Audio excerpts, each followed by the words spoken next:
Pernah nggak sih Anda ngerasa deg-degan pas lihat portofolio investasi lagi merah semua karena pasar bergejolak?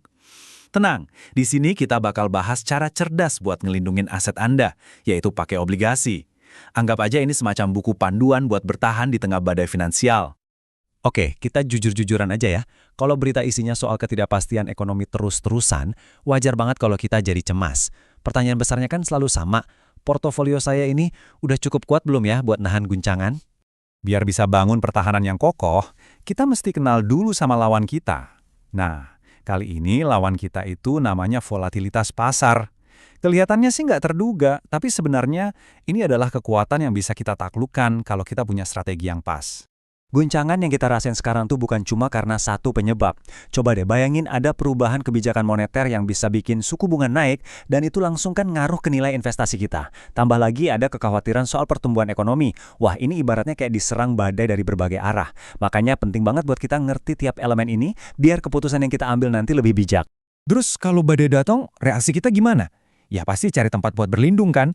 Nah, di dunia investasi, tempat berlindung itu namanya posisi defensif. Ini adalah momen di mana fokus kita bergeser. Bukan lagi nyari untung gede dengan resiko besar, tapi lebih ke ngelindungin apa yang udah kita punya. Oke, jadi gimana cara kita berlindung yang paling efektif?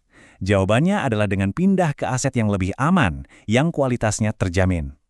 Di dunia keuangan, gerakan klasik ini dikenal sebagai flight to quality atau lari ke aset berkualitas. Dan disinilah obligasi jadi pahlawannya. Nah, kutipan ini pas banget buat ngegambarin apa yang ada di kepala para investor. Begitu mereka mulai cemas, pertanyaan paling dasar yang muncul adalah, di mana ya tempat paling aman buat markirin uang saya?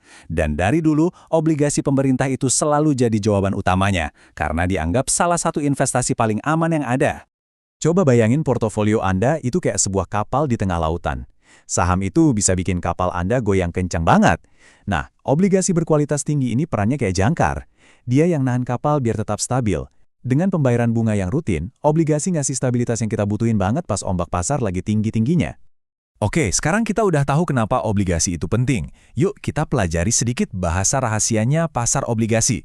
Kalau kita paham konsep kayak likuiditas dan imbal hasil, kita bakal bisa baca sinyal-sinyal pasar. Jadi kita bisa bikin keputusan yang lebih cerdas, mirip detektif keuangan gitu deh. Konsep pertama yang penting banget itu likuiditas. Gampangannya gini, bayangin Anda punya rumah dan butuh banget jual hari ini juga. Kemungkinan besar Anda harus banting harga biar cepat laku kan? Nah, aset yang liquid itu kayak uang tunai. Bisa langsung dipakai atau dicairin kapan aja tanpa perlu khawatir nilainya anjlok. Di pasar obligasi pemerintah itu ibarat uang tunainya. Soalnya hampir selalu ada aja yang mau beli. Slide ini nunjukin hubungan sebab akibat yang krusial banget. Cara gampang buat memahaminya gini, bayangin ada banyak banget orang lagi ngantri mau beli sepotong kue yang super enak. Karena permintaannya tinggi, pembeli jadi rela bayar lebih mahal kan? Nah, di kasus obligasi, investor bersedia nerima keuntungan yang lebih kecil. Itulah yang terjadi kalau banyak uang ngejar obligasi yang aman. Otomatis imbal hasilnya cenderung turun. Sekarang, saatnya kita jadi manajer tim investasi. Sama kayak di sepak bola, nggak semua pemain punya peran yang sama. Ada striker yang tugasnya nyerang, ada back yang tugasnya bertahan. Nah, di portofolio Anda, tiap jenis obligasi juga punya peran beda-beda. Tugas kita adalah milih pemain yang pas buat strategi kemenangan kita. Di sini kita punya daftar pemain andalan. Pertama, obligasi pemerintah.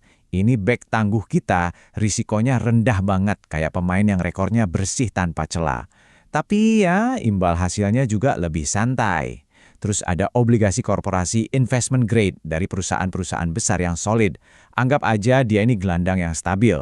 Dan terakhir, ini dia pemain high risk, high reward kita, obligasi high yield. Mungkin rekam jejaknya lebih menantang, tapi mereka nawarin potensi goal alias keuntungan. Nah, selisih imbal hasil antara obligasi yang berisiko sama, yang aman ini namanya credit spread. Anggap aja ini kayak alarm kebakaran buat ekonomi. Kalau selisih atau spreadnya ini makin lebar, itu artinya para investor mulai khawatir dan kayak mencium bau asap. Ini tuh sinyal peringatan dini bahwa mungkin ada sesuatu yang kurang beres di pasar. Oke, kita sampai di bagian yang paling ditunggu-tunggu, resep praktis buat bikin portofolio yang tangguh. Yuk kita bedah beberapa strategi konkret yang bisa langsung Anda terapkan buat ngelindungin investasi Anda. Salah satu strategi yang cerdas itu namanya strategi barbell. Bayangin deh, Anda bisa dapat yang terbaik dari dua dunia. Keuntungan jangka pendek yang lagi menarik sekarang, sekaligus ngamanin masa depan dengan keuntungan jangka panjang. Strategi ini memungkinkan hal itu. Anda investasi di obligasi jangka pendek buat dapat imbal hasil tinggi saat ini, sambil ngunci imbal hasil yang bagus buat masa depan pakai obligasi jangka panjang. Ini cara pinter buat nyiimbangin peluang dan resiko. Jadi, ini dia rencana permainan simple yang bisa diikuti siapa aja. Pertama, dan ini paling penting, kenali diri Anda. Seberapa besar sih risiko yang bikin Anda nyaman? Kedua, buat yang baru mulai, cara paling gampang itu lewat ETF obligasi. Ketiga, di tengah ketidakpastian, fokus ke aset yang lebih aman dulu. Dan terakhir, coba deh pertimbangin strategi barbel tadi, cocok nggak buat Anda? Ingat ya, investasi yang sukses itu bukan soal jadi yang paling pinter, tapi soal punya rencana yang solid dan disiplin buat ngejalaninnya. Sebelum kita tutup, coba kita renungin kutipan ini. Di tengah semua strategi canggih, seringkali musuh terbesar kita itu ya emosi kita sendiri. Pasar itu pasti akan naik turun, dan berita utama pasti akan selalu berusaha bikin kita panik.